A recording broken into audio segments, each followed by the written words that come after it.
Salut et bienvenue à tous, content de vous retrouver pour une nouvelle émission d'Afrobasket. Nous sommes ici à Madagascar, devant le stade Mahasima d'Antananarivo et nous allons vous présenter le spécial Afrobasket Championship U16 qui se déroule ici. On regarde le sommaire. Au sommaire de ce 38e numéro, c'est parti pour l'Afrobasket U16 à Madagascar. Ensuite, nous vous proposons le portrait de l'équipe de Madagascar. Enfin, il sera bien à Abidjan. C'est le grand pivot de la Tunisie, Radouane Ben Slimane, champion d'Afrique. Après avoir organisé l'Afrobasket 2009 chez les dames et 2011 chez les hommes, les différentes équipes nationales malgaches n'ont pas atteint leur objectif. Quid alors de cette équipe nationale U16 qui, elle, a envie d'atteindre le podium portrait.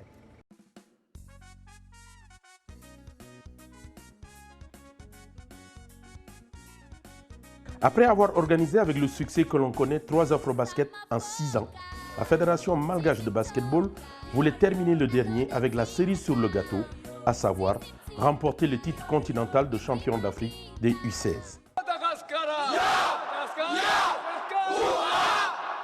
On est quand même arrivé à monter une équipe que j'estime une bonne équipe. On sait que c'est vraiment la première fois que Madagascar va participer à un championnat U16. Et là, on s'est dit, maintenant, il faut qu'on se tourne vers la relève. Donc la relève est là. Ça fait Vismaël, poste 4.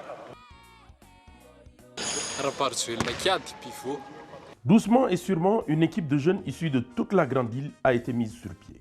Une équipe adulée, pouponnée et qui a fait l'objet de tant d'attention. Journaux, affiches, tout y passe. Une équipe enfin qui a débuté sa préparation avec la détection des joueurs à la base. Madagascar prend cette compétition très au sérieux. Il faut en profiter pour récolter beaucoup d'expérience à partir de ce jeu, puisque le basket malgache a tout de même une bonne technique. Nous avons fait beaucoup d'efforts, surtout au niveau de la fédération et du ministère. Pour augmenter leurs chances de succès, le staff malgache peut compter pour la première fois des joueurs de grande taille, étant d'1,85 m et un pic d'1,95 m. C'est le cas du capitaine Kiadi Mhairi, 1,93 m, un des plus grands pivots de Madagascar à cet âge, fils de Mami, ancien international. Kiadi ne jure que par Kevin Durant, le joueur de Thunder Oklahoma City en NBA. Ensuite, il y a Eli, né le 20 juillet 1997. Un véritable talent en devenir, ailier de la sélection, il mesure 1,82 m pour 63 kg. Nanao test aloha zay tananay dia hita teo amin'izay mbola ohatry natahotra kely satria mbola coach zany niteny tamiko hoe problème lao izy défense dia mila manao défense mafy zany ialahy rehefa mahavita défense mafy ialahy izy dia lany ialahy zany niteny. Opposés lors de leur premier match à la Côte d'Ivoire et dans un palais des sports plein à craquer, Kiadi et ses partenaires ont fait le show. Leur ambition, aller le plus loin possible face aux meilleures nations africaines. Ils s'imposent face à la Côte d'Ivoire et tout un peuple se met à rêver. Madagascar va-t-il réussir son pari?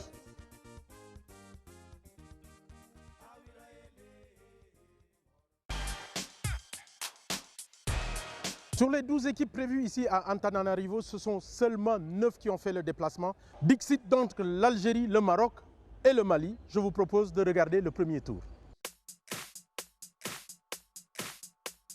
Mais commençons par le tirage au sort. C'est dans une atmosphère très attentive que s'est déroulé le tirage au sort de la 4e édition de l'Afrobasket des U16 à Madagascar. Avec 9 équipes présentes, le tirage au sort a laissé apparaître 2 groupes, avec comme tête de poule l'Égypte, champion d'Afrique sortant dans le groupe B, et Madagascar, pays organisateur, dans le groupe A. C'est un honneur pour nous déjà d'être en face du pays organisateur.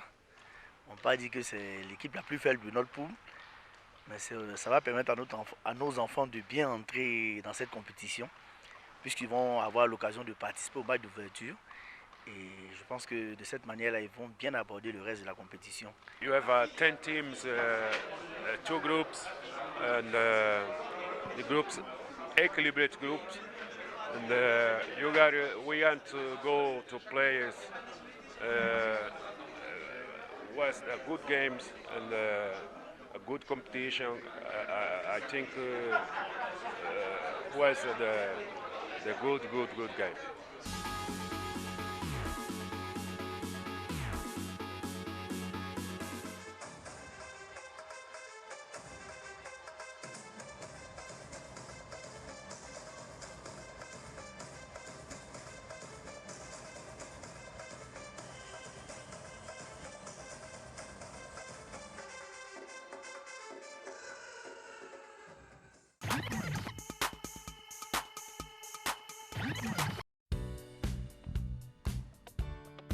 Après avoir battu la Côte d'Ivoire en match d'ouverture, les Malgaches rencontrent la Tunisie. Le Palais des Sports est plein comme au neuf, mais la Tunisie est d'un autre calibre.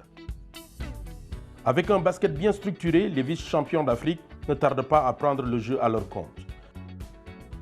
À la pause, ils mènent de 9 points, 34 à 25.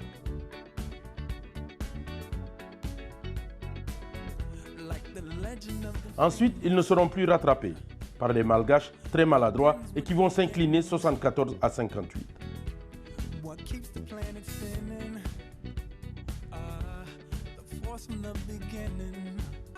Une défaite logique face à des Tunisiens qui visiblement ne sont pas en terre malgache pour faire du tourisme. Nous, on est venus ici pour remporter le championnat d'Afrique, c'est simple. On ne vient pas ici pour s'amuser, bien quelque chose comme ça. On a fait une très bonne préparation. On commence notre préparation très tôt, ça fait une année qu'on se prépare. Il y a plusieurs tournois auxquels on a participé. On participe en France, en Égypte et tout ça. Même en Tunisie, on fait des tournois. Donc ça se voit qu'on se prépare sérieusement pour le championnat d'Afrique.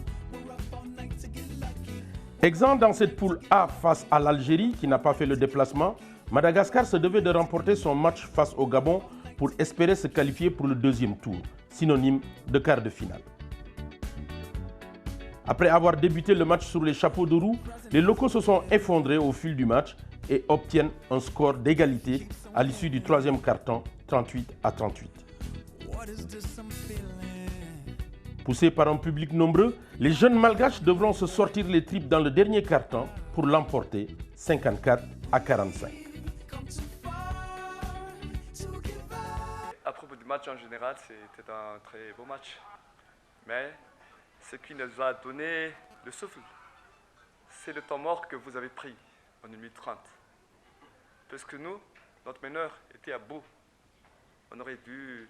Moi, j'ai déjà pensé est-ce qu'il faut l'enlever un peu ou comment faire? Et dès que vous avez fait le temps mort, on a donné de l'eau, oxygène. Ah. Merci.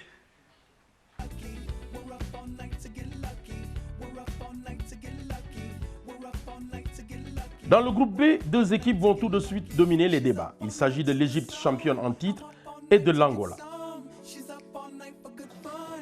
Après 3 victoires chacune, la confrontation entre les deux s'avérait déterminante pour la primauté du groupe. Explosifs, physiques et surtout défensifs, les deux équipes terminent le premier quart-temps très proche l'une de l'autre, 15 à 13 en faveur des Égyptiens. Mais bien vite, les champions d'Afrique en titre vont exceller sur les tirs extérieurs et prendre l'avantage.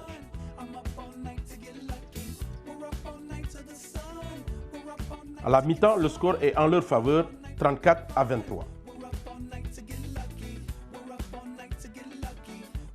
En accumulant les fautes, les Angolais sont à la merci des Égyptiens à qui tout réussit. À la fin du troisième quart-temps, ils ont 18 points d'avance, 58 à 40. La cause est alors entendue pour les Angolais, pas très inspirés, ils perdent la partie, 82 à 53.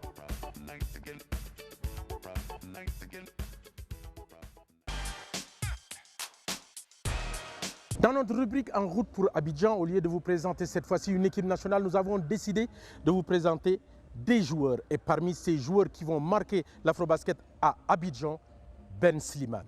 On regarde. C'est l'histoire d'un mec dont la carrière mérite bien d'être contée, celle de Radouane Slimane. Un basketteur tunisien qui, en l'espace de quelques années depuis 2004, où il est passé professionnel, a connu un nombre important de clubs. Avec mon équipe mère, la jeunesse sportive camerounaise, avec qui j'ai fait mes meilleures années. J'ai gagné beaucoup de titres sur le niveau championnat et coupe tunisienne. Et au niveau maghrébin aussi, on était des champions. Après, en 2004, j'ai commencé ma carrière professionnelle. Je suis allé en Arabie Saoudite. J'ai joué là-bas une saison avec Al Hilal Club. Après, je suis allé au Portugal. J'ai joué avec FC Barreiras. J'ai fait une bonne saison. Je suis revenu en Tunisie. J'ai joué avec l'Étoile du Sahel. Vous avez bien entendu, un véritable parcours de combattant. Le désir sans doute d'aller vite pour un garçon qui aurait pu connaître une belle carrière. Au début, j'ai mal géré ma carrière. Si dans tes débuts, tu ne trouves pas quelqu'un qui t'aide, qui te dirige, qui te met dans la bonne voie, tu ne peux rien faire. Parce que jusqu'à maintenant, en Tunisie, on n'a pas d'agent de basket. Le retour en Tunisie pour finir la validation de son diplôme à l'Institut des Sports lui permet de mieux voir dans une carrière qui allait dans tous les sens. Un homme va lui permettre de rebondir alors qu'il avait décidé de prendre du recul. Adel Tlatli, l'entraîneur national. Pour le championnat du monde, lui dit, pour ta fin de carrière, c'est impossible que tu n'ailles pas en championnat du monde. Bien sûr, dans son carrière, c'est quelque chose d'extraordinaire de jouer en Coupe du Monde. Je suis revenu pour aider le groupe, pour le bien du basket tunisien et pour le bien de moi-même aussi. Ben Slimane a réalisé un beau championnat du monde. C'est un joueur qui a beaucoup de qualité, c'est un joueur qui est pénétreur, qui est tireur et qui s'est amélioré sur le plan défensif. C'est un bon rebondeur aussi et là je le retrouve, il est extra. Champion d'Afrique à Madagascar avec la sélection nationale, champion d'Afrique des clubs avec l'Étoile de Sahel à Salé, Ben Slimane ne pouvait pas rêver mieux. Mais pourtant, voici les démons du voyage qui le reprennent. Mon avenir, bon, je sais pas, avec mon agent maintenant, j'ai eu beaucoup